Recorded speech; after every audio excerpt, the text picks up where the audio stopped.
So it's been so good to see you again. I don't know, how long has it been, about a year? It's just over a year, yes. Yeah, just over a year. But you've been sure packing a lot in. I'm going to want to... There's a lot going on. I've been catching up with you. We'll get a chance to share with some of the audience here. But I'm really very impressed with the tact you're taking and what you're working, where it's going.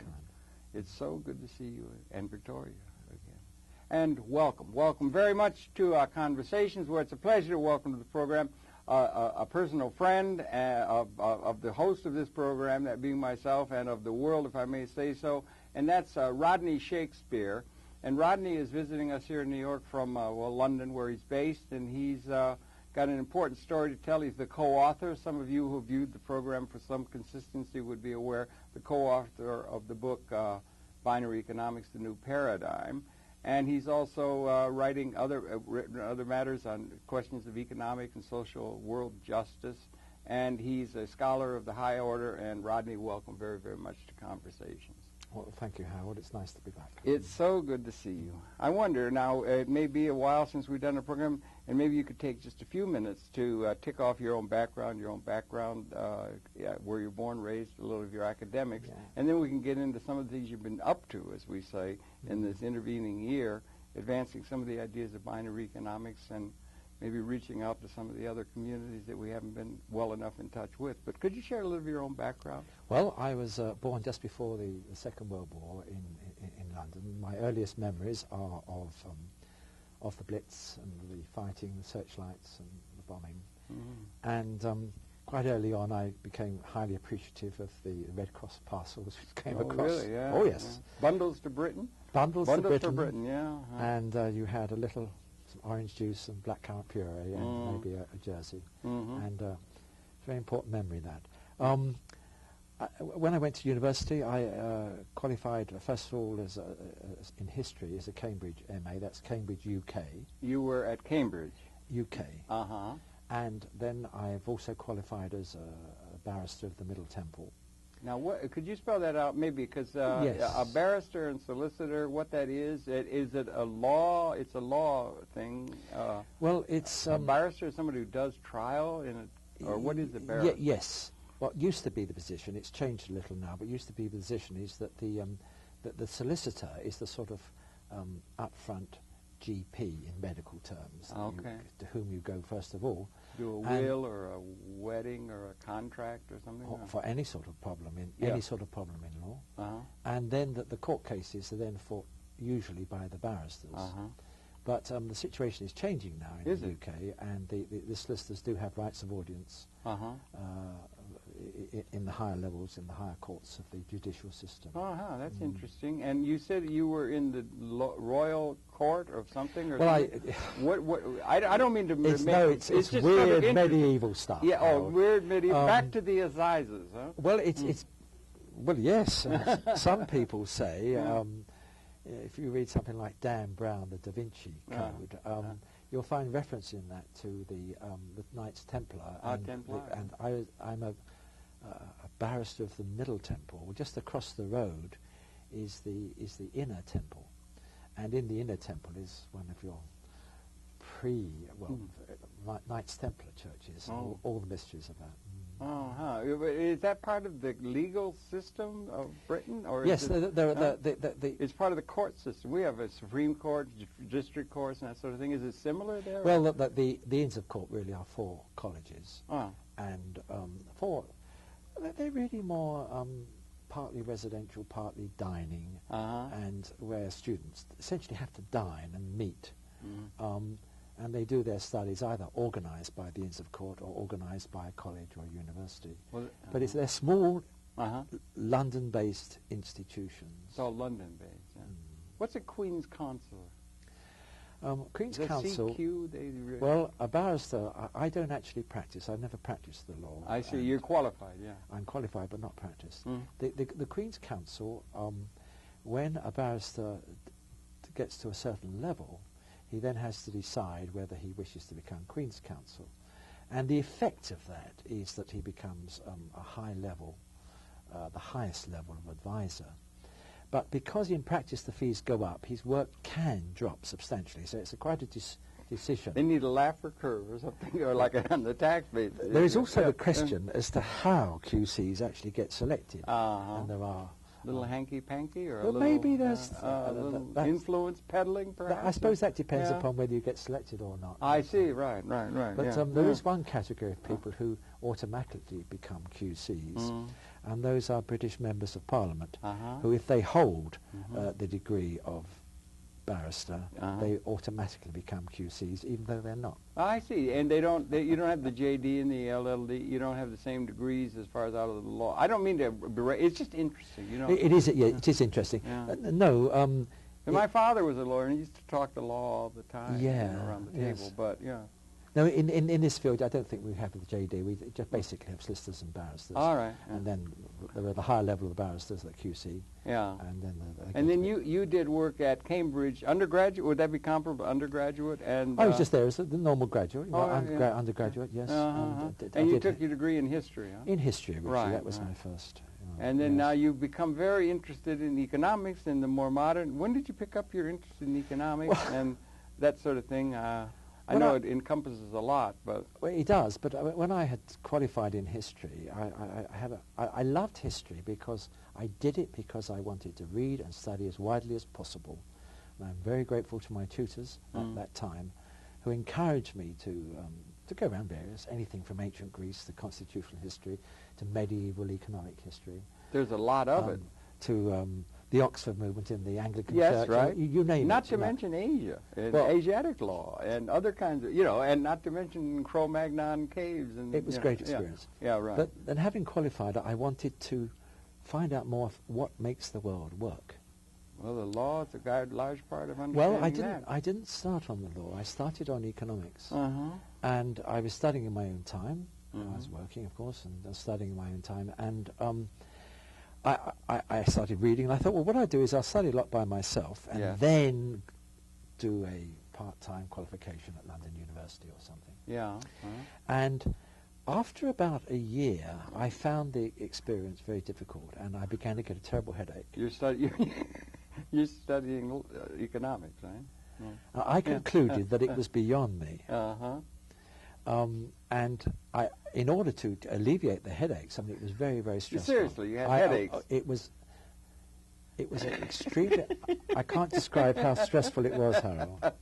Trying to fathom economics, huh? Could I share a little thing with you? Yeah, I did a program with a famous man, Isaac Asimov. I don't know if I've just shared this with you before. Oh, yes. But he was a famous science fiction writer. And, That's right. And we looked it up, and he'd written, 500 books or something on every subject under the sun, music, arithmetic, everything like that. Yeah. And we asked him, so I started the program, I asked him, Mr. Asimov, is there anything, rather than asking what he has written on, is there anything you haven't written on? Oh, yeah. And he said only one thing. And can you guess? The one thing that was beyond his ken, that he couldn't figure out and could do, was economics. Economics. But I then thought, well, I'll do law. And in very difficult circumstances, which I spare, but they were financial, familiar, from the family, and the roof was off the house, and all sorts of things, and I was in part of the country where I could not do certain things. I succeeded in passing part one of the barrister's things, doing it by correspondence course. And having no one to guide me and explain some very simple and obvious things. And I was sitting in my chair, and saying, well, okay, so you've managed to get through part one in very difficult circumstances. Why couldn't you do economics? And I heard a voice. An inner voice? I've heard it once more since. But this was the first time it was, all right, so it was an inner voice. Who knows? Can you characterize it? Was it booming? Well, it was just the voices that sort of just behind. Was it Jiminy Cricket? Was it, or behind? Yeah. Well, it wasn't it was clear. It just the voice just said it's because all economics is wrong. That was why I couldn't do it. Wow. It was just like that. You couldn't fathom it. It wasn't you. It was the model that was at Well, fault. the voice just said it's because all economics is wrong. That could be very right. And whereupon I sort of turned around thinking somebody was there, and then, no one's there. And I said, well, what is right? And there was no answer. No answer came on that one. No answer. But then, in what was to be the next 9 months, though I still had to finish part 2 of the bar, so I had to sort of cut it out of my mind, things started flowing through. And of course this was the resolution, the understanding coming from studying the economics many years before. Yes. I began to see the things which in fact prevented me understanding economics at the time. One of them is the basic assumption in conventional economics that everybody always follows their short-term interest all the time. That's the mindset, yeah. That's the mindset. Or that's the mindset that's accepted as part of human nature by those who particularly probably have that mindset as their own model. It is the constricted and I think perverse definition of human nature. And it underlies the whole of neoclassical economics. And that was one of several things which I found was wrong. Another one was the idea which conventional economics has with left-wing economics. They both say that wealth creation is done by human labor. Now the left wing does that, stemming ultimately Adam Smith, Ricardo Marx. The left wing does that so that there is a justification for the workers taking better share of the pie. Better share of the pot. And the right wing does it in order to hide the fact that they own the assets. That they own the assets. Yeah, that's right. It's true. It seems that way to me too. Yes. It's like a con game of the 80-90% of the people that really don't have any meaningful ownership stake in asset base of the development of economic production. And American Unionists don't realize this. They don't realize the importance of that. In real terms, a large proportion of American labor is losing out in real terms over the last 20 years. Organized labor is down to about 8% now or something? And they will continue losing. Yeah, they will. Until they understand that they have to have their jobs, and at the same time there also has to be a way by which there is capital ownership. And we're not talking about Enron, we're not talking about people's savings, we're talking about a method by which the ownership of productive capital can be brought into the hands of people who may be workers in the company concerned, or who are not necessarily workers in the company concerned, and in which the workers' savings are not involved, and that's very, very important. That Yeah. That is important. That really is important, and also that the time. Bob Dylan used to sing, "The times they are a-changing." Yes. Times are changing. Times change. Things change. In 1776, we got Adam Smith and the Wealth of Nations. We got the steam engine. We had an industrial revolution coming that was destined to undercut the legitimacy of the feudal system that had reigned in Europe for 700 years. Yes. And it took informing from the Americans across the ocean to inform Les Miserables of France, to where they finally, in the end, cut off King Louis XVI's head in a revolutionary movement, because the Industrial Revolution was unstoppable in terms of its implications for organization. And we may be going through another one of those kind of transformations now, as we begin to come into a new era, which might call for a brand new paradigm in terms of the evolving technologically augmented productive capability, that's right. The relationship of individuals to that large historical process. That's right. And I think it was American Buckminster Fuller who very clearly and publicly identified, roughly 1970, somewhere around there, as being a switchover point in which the physical productive capacity of the world was such that it could eliminate scarcity, could eliminate poverty. He actually, if I may, he had this thing, World Game, where they put together in a comprehensive context the population trends, technological development, all of these kind of things in a systems way of understanding the whole world, and got a measurement of what we call haves and have-nots. You have to get a definition of what you mean by a have or a have-not. But you get a definite. He had energy slave availability. Clean water is one. Well, clean water. Yeah, he put it, and then he measured, and he said, we had coming out of history, 200,000 years of history. He figured after 1770, that the general proposition is that the result of technological productiveness has resulted in a situation where there was a higher percentage of the world population could be seen to be haves through time. Yes. And that he said by the year of the First World War, we got to a point where, in his reckoning, about 10% could have been seen to have been haves in terms of our abstract technological capability of providing. By the Second World War, we got to about 20%, and he said we had a about it. And then he wrote in 1952, we have a 20-year period roughly from 1952 where these projected technological trendings were going. Didn't even take into account the cybernetic things of more recent experience. Yes, of course. That we were reaching the point where there would be, in realistic terms, not real terms, but in realistic ontologic terms, a capability that we would have more, we would cross the 50% mark, and there would be, for the first time, more haves in terms of our abstract technologically augmented capability of providing life support within an ecological context than have-nots for the first time in 200,000 years of human history. He lived out his life thinking we crossed that ontologic transformation point in the year 1970, about the same time the weapons that we had developed as part of our technological system reached the point where if they were unleashed, it would mean the end of our species. A major breakpoint in terms of the evolution of universal consciousness. It's very significant, and that change and that understanding is very important. To me it is, yeah. And there's another one which happened, which is 1989, and this time you had the Cold War, which is basically you had to be either on the left or on the right. And if you were on the left, if you challenged capitalism in any form, you would be characterized as a commie. As a commie. Yeah, as a commie, yeah. And if you were in a communist society, you did anything, you would be characterized as a running dog capitalist. Running dog capitalist. And binary economics is categorized as both. As by Pravda, it was extreme running dog capitalist, up the dead end of capitalism or something. And binary economics is characterized by Milton Friedman as being a form of communism, stood on its head. You see, they can't understand something. Samuelson says something to the same Samuelson would have said the same. They can't understand something which is free market, private property, and actually extends the property to everybody rather than keeping in about 5% of the population. Yeah, about 5% of the population in real terms own the capital assets that are responsible for probably close to 85 to 90% of actual production in the modern economy. And everyone else is a wage slave on the master's plantation. If they're able to get work. If they're able to find a job where you can leave. Of course, a lot of carers and people in the population are outside this part of the economy and just ignored as being not part of it.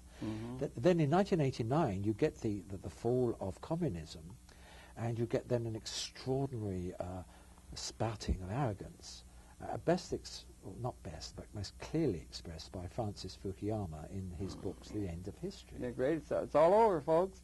That's all, folks, in Elmer Fudd's terms. That thinking still imbues, the neocons are doing many things, and they've got several objectives, but one of them is the assumption that, quote, free market, quote, finance capitalism really is the end of history. Yeah, it's the end of ideological history, because there was only socialism, and then there's capitalism. Now socialism lost, we won. Triumphalism, and we're going to impose our view of the world and our system and our thoughts of human nature upon the whole world in order to bring it into some sort of a liberating order that they have a vision of that is very stark. And in this, there's no possibility of challenge coming from socialism. Socialism has the idea of justice, but in terms of challenging market mechanisms, socialism loses out. But the free market finance capitalists are making the mistake that all aspects of free market finance capitalism is acceptable to the world. Well, it's not. And there are several aspects which are not acceptable. One is effective economic colonialism, which is going on, is being attempted, for example, in Iraq. I can tell you straight, Harold, that the modernizing Islamic academics with whom I'm having considerable contact. You are having real serious... extensive contact. Schmoozing with the Islamic world. They're very pleased. They were very pleased even before the present Iraq war. They wanted Saddam Hussein out. They want an end to autocracies. They also want an end to the plutocracies, and they want democracies. But what they do not want is to be economically colonialized, and they do not want extensive rich-poor division. They do not want all their productive assets owned by outsiders, which was the effect of Bremer Order 39. And, it's a very serious situation where you overthrow something and then automatically think that what you're going to impose, in the relief at overthrowing a killer and a torturer, that then you can get away, but the academics, they do understand that what is being imposed is basically economic colonialism. Well, they don't want it. They want to do their own thing. And it will be free market. And it will be private property. And it will be more free market and more private property. It is. And more just. It is interesting that the Islamic world does respect the institution of private property, which let's say the Marxist critique of capitalism felt that private property was the institution that created the inequality. They even called it and labor is the only source of production capability, human labor, and that capital or any accumulation of capital assets or something is just even, they call it surplus value of labor, and that it's just congealed labor and stolen and illegal, so that they had no truck with the idea of private property as an evil institution. But the Islamic world is not fixated on that, and also the Islamic world is not, as the Western world has come to do, so easily or readily or comfortably accepted some of the ideas of interest, which are part of the monetary policy by which this world is being run to the benefit of very few. And that's another issue that goes to their advantage, don't you think? You've hit it bang on. It has to be said, first of all, that you must not think just in this terms of sort of the word Islamic, because that word actually comprises several distinct things. Oh, yeah. 1.4 billion people, for one. You're going to get some variety, yeah. You do have what you might term the traditional Islamic people who, going back, who wanting to find something new, who hate fiat money, which they see as the way by which they've been locked into economic slavery. And also at the same time, they hate inflation. They appreciate the fiat money and the monetary policies where money is created out of nothing but the traditional private people, banking system and so forth. Well, do you think they fully understand that well enough? Hang on, if you just go on Sorry. that. No, it's okay on that. Because a lot of people in the United States don't get that. The traditional Islamic people in the academia are very strong, and because they want to do their own thing, because they recognize that fiat money is created out of nothing, and the key point, that it is not directed at productive capacity, it's directed at everything under the sun, asset prices, derivatives, consumer credit, you name it. And in their anger and their desire to do something new, they move back to gold. Now, we have gold bugs here, too. Well, they have gold bugs, etc. the trouble with the gold bugs, and this argument has now been won in Islamic academia, the trouble with the gold bugs is that they do not have any mechanism of overcoming rich-poor division. And if gold did become the currency of societies, the chances are very, very high that you probably enhance rich-poor division. You have no mechanisms for actually making a modern economy. You're speaking about their appreciation of this monetary thing. That's a little sophisticated. Probably the academically advanced people would understand, but a lot of the people in general, the masses of the people, do remember the boot of colonialism, which was imposed upon them. And I think we should keep that in mind, that there's a very strong visceral dislike of the idea of colonialism, which they only just got out from under the boot of, historically It's a strong dislike of most of the world. Of my own country, etc. And that's quite right. That is strong. At the same time, in a number of those countries, particularly the Middle East, you also have autocracies and plutocracies. And you get a whole combination of forces trying to find something new. And it leads to a lot of support for gold. But that's only one stream of it. There is now, what is now is a stream coming from the moderate and the modernizers, which is winning the argument hands down. In the Islamic world? Or in the world in general? Islam particularly, right? You're talking at the moment. Because you're dealing with them a great deal now in a very, very interesting way. We're talking about, at the moment, 3 or 4 universities who are openly committed. But we happen to know that there's 7 universities, and the rate things going, maybe by next year, 10, 12, 13. Like mushrooms, they could grow if the idea is right. There's nothing so powerful as an idea whose time has come. The time probably has come. Wouldn't it be interesting if the West, led by the United States, which is hell-bent on imposing its system, which it thinks is representing the end of history, a pattern, a template for the ages, was effectively challenged at the basis of efficiency and also ethics by the broader ummah of the Muslim world, to challenge the basic assumption that is just self-assumed by the people who are marching around the world now, is effectively challenged by an effective challenge from the Islamic world. That would be a very interesting dialectic if that could come to pass, wouldn't it? And that could join with other of the disenfranchised people around the world to challenge the assumption that our path is the path for all the world. It is much wider. The central point of something which is being called the universal paradigm, which is developing, which expresses this. You have a book. You have a book in the A book is being written. A paper's been written on this, but the book is coming and it's being presented in next major. This is going to follow upon the book. You participated in the Binary Economics, the New Paradigm. Binary Economics, the New Paradigm, 7 Steps to Justice. And it is the idea of a paradigm shift, a major transformation. It's a major paradigm, paradigm shift. But it is something which can be taken up by those who want it. And those who are taking it up at the moment are non-Islamic universities. There's actually more of the 7 which we know. There's 4 are non-Islamic and 3 are Islamic.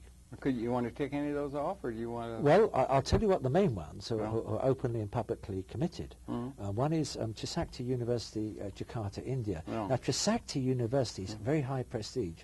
There are 2 reasons for that. I mean, it's a private university, and it has the sons and children of the rich and the upper classes of Indonesia. As most of the world is, yeah. But when in 1998, Indonesia was having its revolution, the big occasion, and there was trouble going around the whole of Jakarta, but there was a deliberate shooting in the back of a whole number of students. And basically that formed, and the regime fell within 3 days. And Trisakti, it had organised that, but then it paid the price. There were 40 students were shot in the back. No fooling, really. Shot dead? Six were died, and but 40 were shot. And they were shot in extraordinary circumstances, because it wasn't the police, it wasn't the soldiers. It was Suharto's hoodlums, who always play the game of shooting one lot the other, and then when they start fighting or the rest of it, then mowing them all down. But you were talking about universities that were not Islamic. Indonesia is Islamic. No, I mean, Trisakti is not. You see, Trisakti is not. I see what you mean. One of the first mistakes I made when I was there was to make that assumption, and immediately the rector slapped me straight down. He just said, he said, "I'm Catholic for a start, and this is not an Islamic university." Okay. So that's one which is not technically Islamic, though the idea is being developed within the economics department and is being put under the heading of Islamic economics. Well, but Harold, just another point here. There is a thing called Islamic economics which is developing widely in the West. And Sharia? Has it got the name it Sharia? Is not what we're talking about.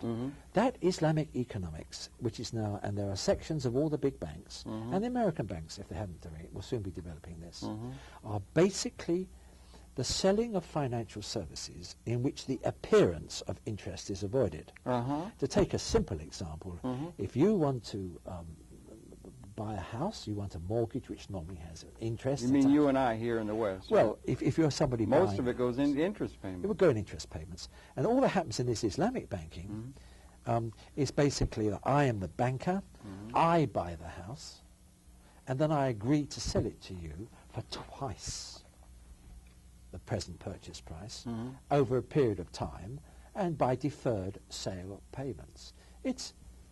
Frankly, it's just getting round, manipulating things. Well, effectively, there is interest. Yeah. Could I just say, in the history of the world, in a certain sense, all of our major religions, such as were spiritual leaders, railed against the idea of interest being part of the relationship, and yet they've all got around it in some way or another, and yet the Muslims have held on to the idea that somehow you could have an arrangement that would not have the characteristic interest, which is a keystone factor in terms of all the Western notions of financial organization and is characteristic of it in a very real sense.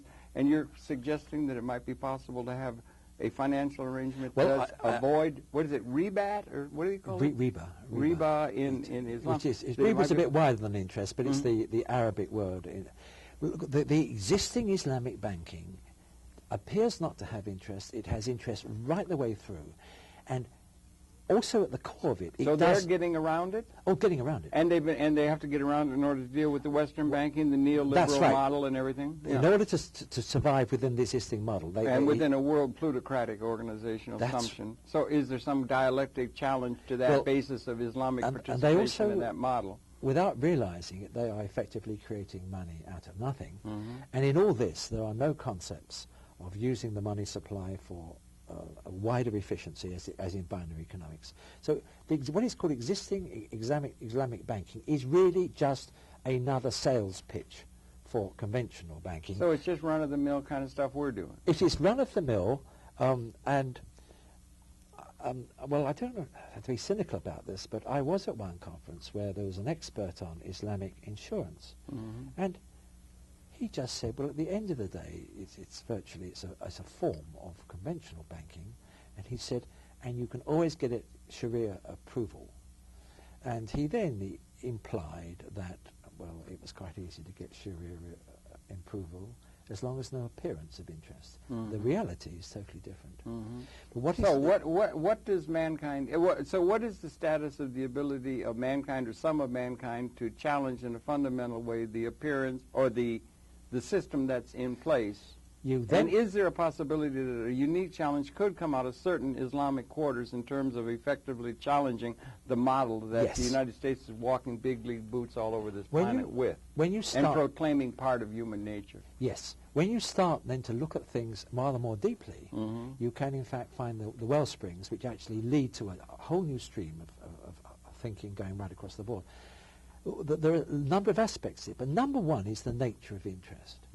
And when you realize that fiat money is hated by Islam, but if there is a fiat money which is unequivocally addressed to productive capacity, that is highly acceptable to Islam.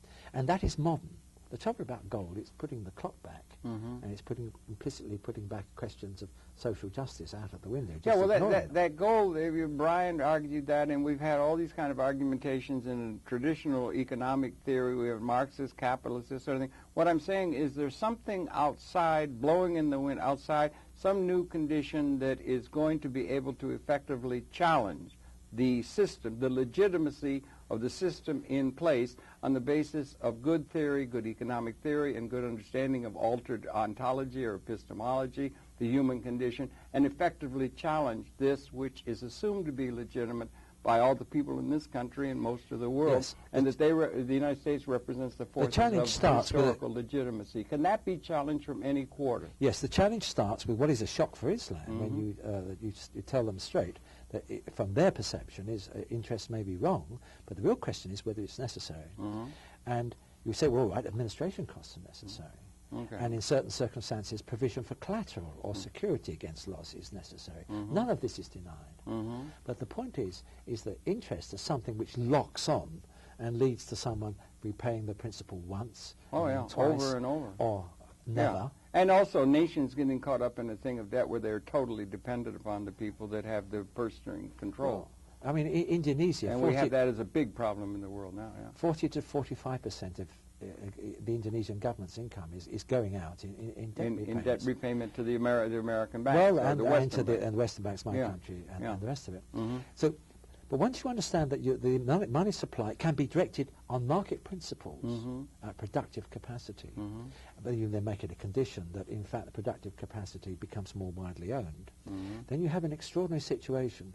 You can actually bring into being new productive capacity at well under half the existing cost. You do not, in practice, then put yourself into debt or your society into debt forevermore. And you can, in fact, under the principles of binary economics, in fact, spread the productive capacity. And you can bring in public productive capacity at half the cost. You can bring in green capital projects at half the cost. So you can combine efficiency and policy objectives and social and economic justice with efficiency, and that's this is a monetary reform. Are there forces within the American academic world or in the political world who might argue for these monetary reforms in terms of our system as well? One of the problems, but still keep the system in place and the plutocracy that characterizes it. You're into a paradigm shift on this narrow issue, and there are other aspects I'll touch on in a minute. But on this issue is that if ever you raise this subject, they will always start with, raise it with anybody. When we raised it with the governor of the Bank of England, he just deliberately did not listen to what you were saying. We said, this is interest-free money, which goes out, and comes back, and is cancelled. And he would just say, but you're going to be printing money, it's inflation. That's in Germany, 1923. And we said, no, we are doing what the banking system does. It creates money, puts it out, and cancels. We're supposed to cancel it. The difference being is, A, there would be no interest, and B, it would be directed at productive capacity, which is what neoclassical economics says should happen and doesn't happen. It only happens for a maximum 2% of the new money supply. Really? 2%? It's very, very low. The world figures seem to be right the way down. Some people say 1.5. So you've got that. There's a paradigm shift there. The whole thing is locked up to the belief that interest is necessary part of nature. It's not. Well, that's one part of a paradigm shift. I remember Sophiane was here, the mutual character, a friend. Sophiane Harap. Harap. Yeah, he was really interesting. And he said that they were casting about, if they could, for some sort of a thinking that would be consonant with the thinking of the academic community, economics, for economic thinking in the West, and the one that they came up with that made the most sense to them in terms of their values and their way of seeing life and responsibility to the whole of the population, that sort of thing, was this thing called binary economics, which was Louis Kelso in the book that you wrote.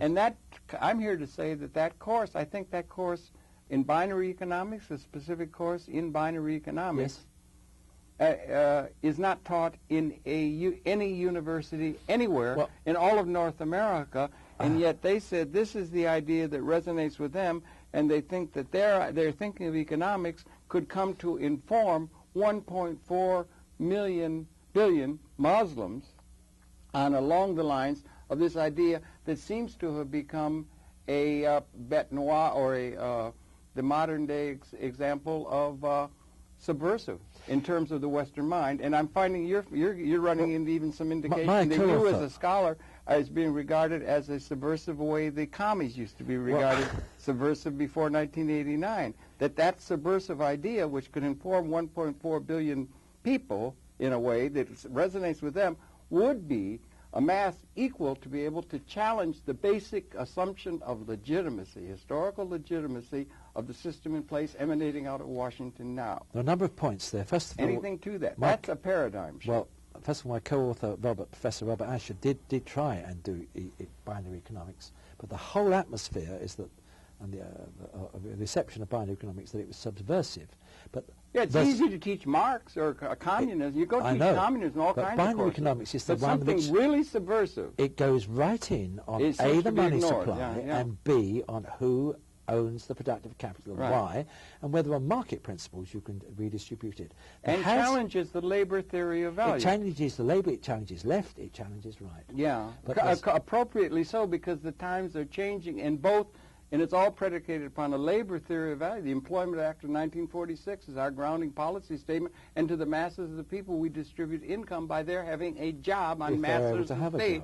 And these few people own all the assets, set the template, and everybody else is, in a certain sense, what the Marxists call a wage slave to those few who own it all, and it's becoming more concentrated all the time.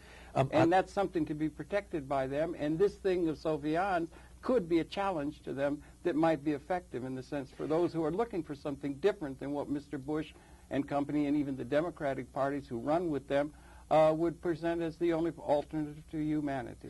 I would like to either give a compliment or express thanks to what is, to at least probably part of either the CIA or to maybe a group or all of the forces in the USA Foreign Office, because there is distinct evidence that they've actually seen that this new thinking, which I'll develop in a minute if I may, on the aspects of it, the paradigm aspects, that this new thinking has come of its age, and that is no longer a thing to be feared, because it is a market thing, it is a private property thing. And that they are realizing it is the only thing which will actually solve the violence in the world. The basic book that described it was called The Capitalist Manifesto. Yeah, originally it was called the Capitalist, not the Communist Manifesto, the Capitalist Manifesto, but it is not taught or considered anywhere in the airwaves or anywhere in the halls of Congress or anywhere as a major thing. Or among the intellectuals, it's not considered as relevant as they all talk about the rights of labor and a Marxist view of let's attack private property in the traditional dialectic with the left. Some of the evidence I have... They're co-opted. Yes. With that fixation on labor. Some of the evidence I have, in fact, lies in the story of a visa I now possess, and I would just like to thank those authorities, or those who I believe are acting in good faith and have realized that a new thinking is required. They have been targeting you as subversive. A fair bit of evidence that's the case. They wish to manipulate and control it because they didn't understand it. But a group certainly is sufficient so as to give me a very unusual visa, has understood that it is not to be feared and it is something positive. There was a period of time when they pulled you out of lines and gave you an ordnance searches and looked you up and down and questioned you and thought, what are you doing? Yes. And you were thought as subversive.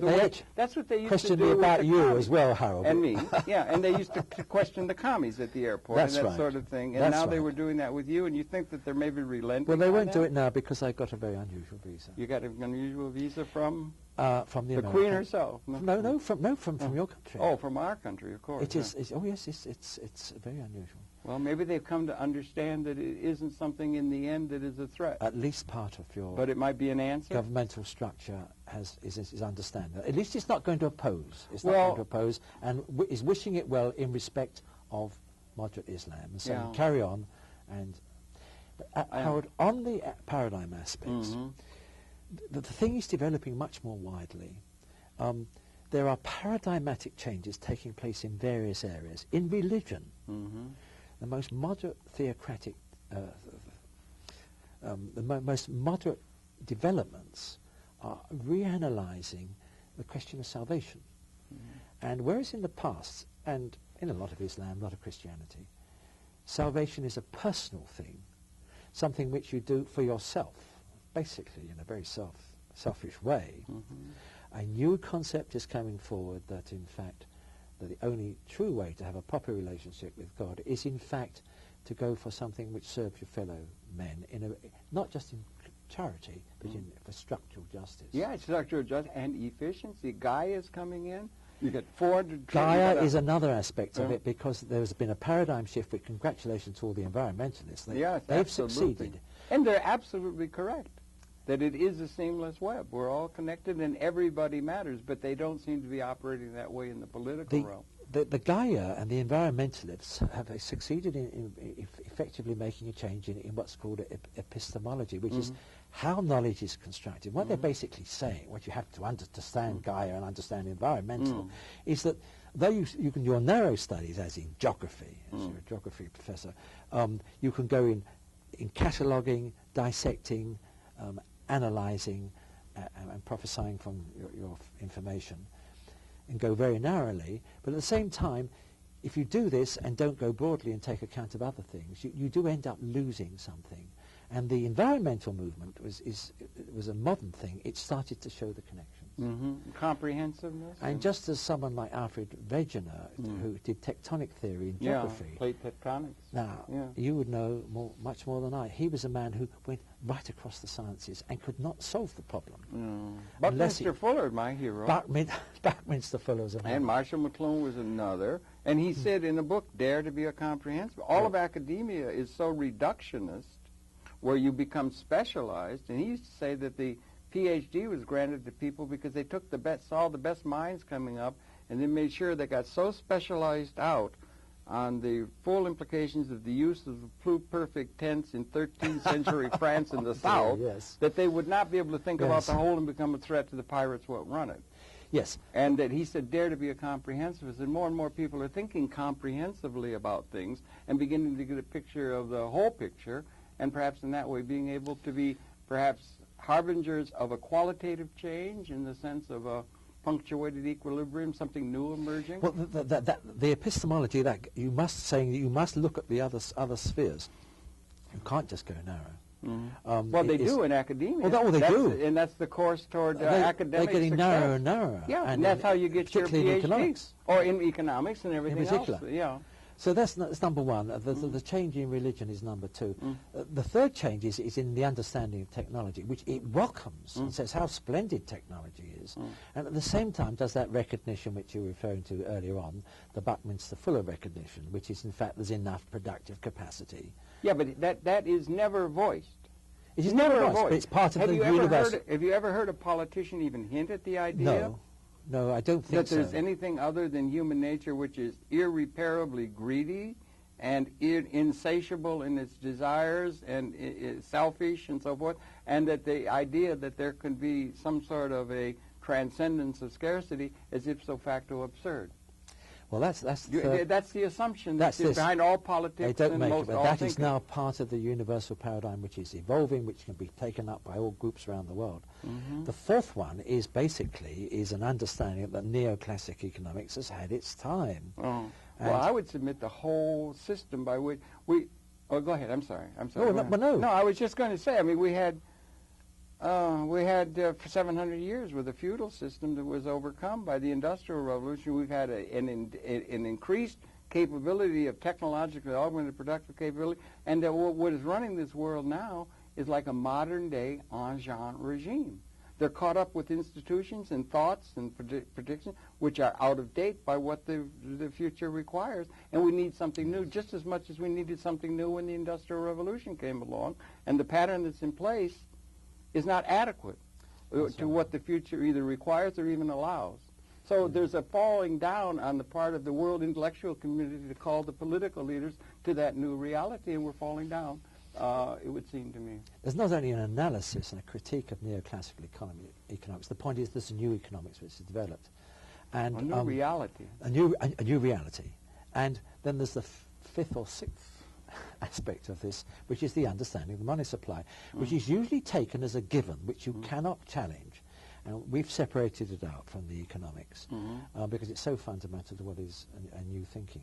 And you put those all together, and we are looking to inviting people in all sorts of subjects to come in and basically try and go beyond their subject and take account of these things. And so the new paradigm is it has the money supply issues, it has the capital ownership issues, but at the same time it's a change in ethics, it's a change in understanding how knowledge comes about, it's a complete change in the understanding of history. It reinterprets history. It looks at the technology as being the key part rather than the human labour. It doesn't deny human labour, it just says, please remember the path of technology. I would, if I could, get people to deny the input of human labor at all, if that would get them off the fixation on the idea that human labor, if human labor is it used to be, I was just thinking the other day, I was thinking they had a film on television, and it used to be that everything that was made by hand.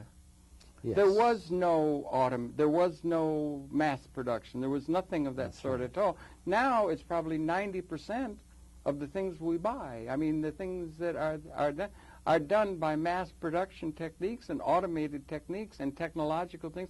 80% of the production is no longer labor, so there's going to have to be a different relationship on the part of the people that puts them in touch with the way things are actually being produced in the economic world. And we haven't even had a hint at doing anything other than distributing labor to a bunch of wage slaves. On the point about that is properly called that by our Marxist people, but they don't come up with an alternative as a way of distributing income to people by giving them some sort of ownership, because they insist upon keeping it plutocratically in the hands of a few people at the top to set the tone. There's a very important point. That's a dangerous isolation in that top tower. Yes. Oh, yes.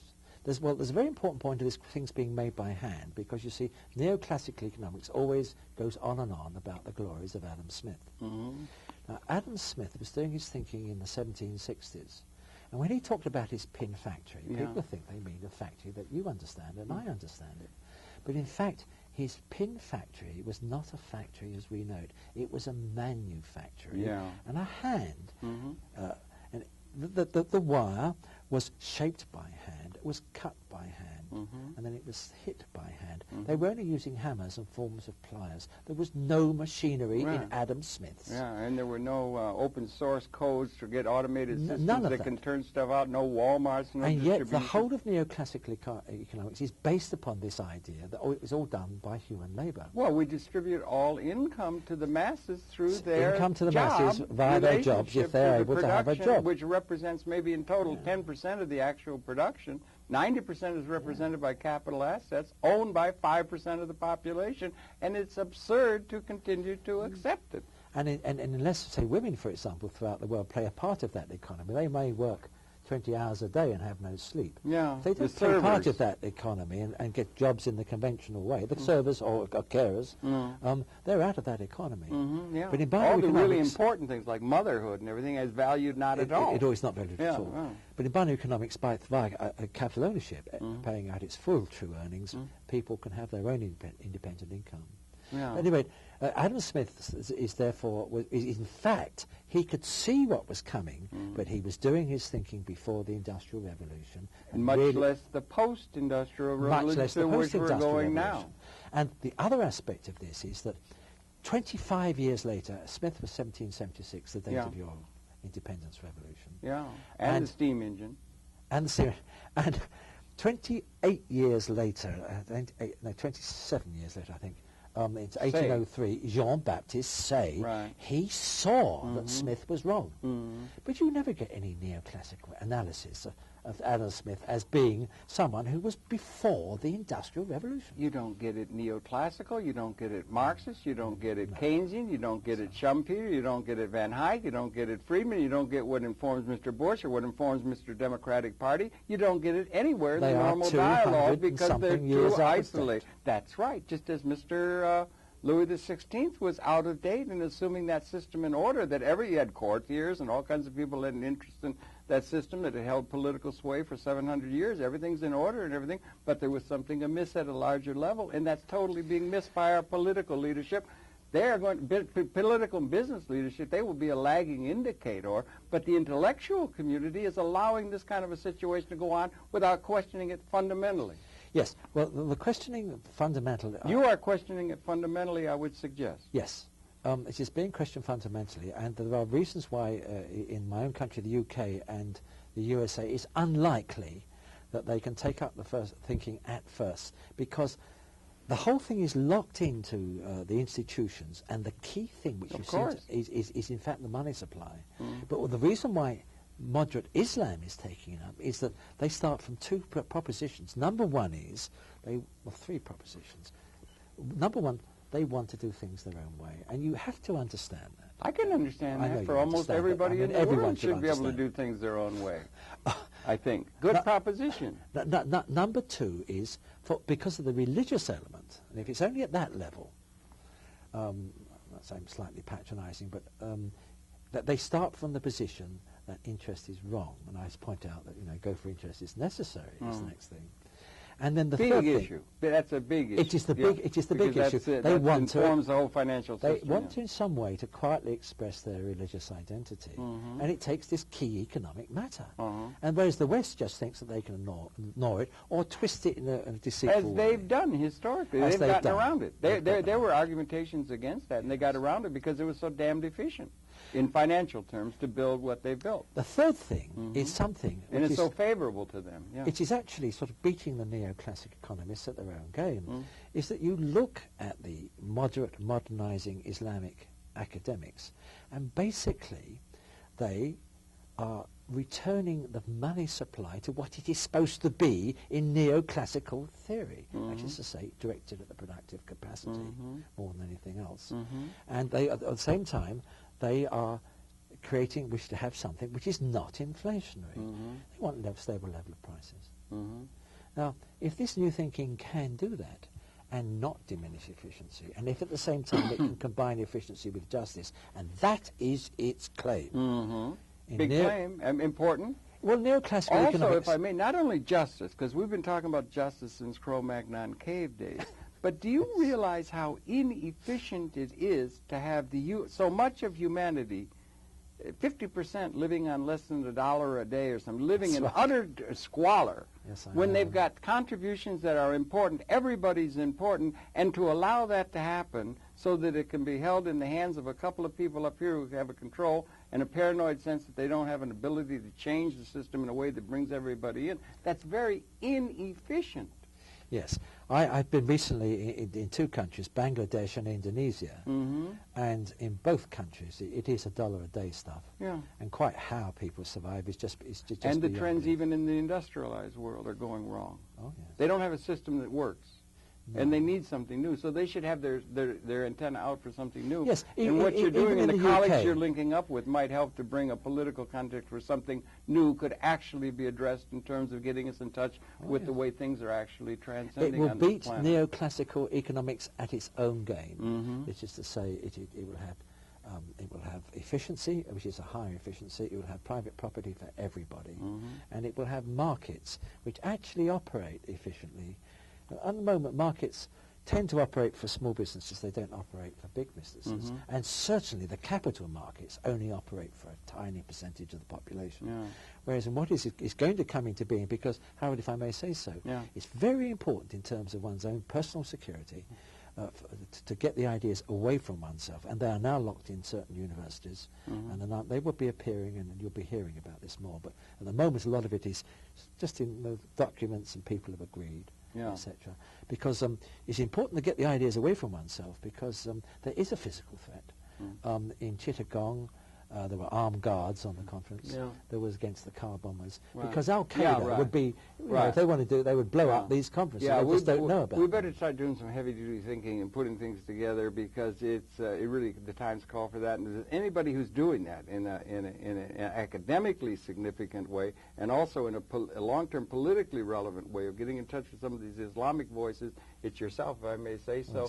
And I thank you really very, very much for all that work. And for all your work over the age, you author of Binary Economics, a major source people can go to, and working on this thing. And thanks, Rodney, for coming in. It's really a pleasure talking to you. Sorry we've run out of time. That's okay. Well, thank you. We could go on talking for a long time. Indeed. But it's really interesting, and thanks a lot for coming in and sharing this. I appreciate the opportunity to express that. Well, we got started. We should have about 17 hours as we really run the sucker down. But it's a big question, and I congratulate you on the work. And it's been your pleasure to have his perceptions. We invite you to tune in. We'll be coming back again tomorrow, next Monday, as a matter of fact. We'll be coming back then, help you, invite you to tune in. Happy to have been able to share his perceptions with you.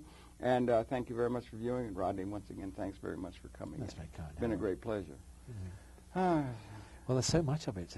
Well, I know. I keep getting off on tangents and things like that. But I think the times are moving so fast. I really think there's something's going to have to get some revolutionary zeal going among the radicals and the intellectuals, instead of just going along supine with something is gelling.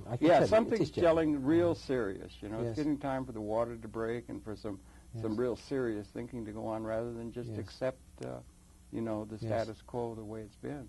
I think that. I mean, the time is coming. It's like in a pregnancy. The time comes, the water breaks. I think that is happening. There's, I don't know. That may be overstating.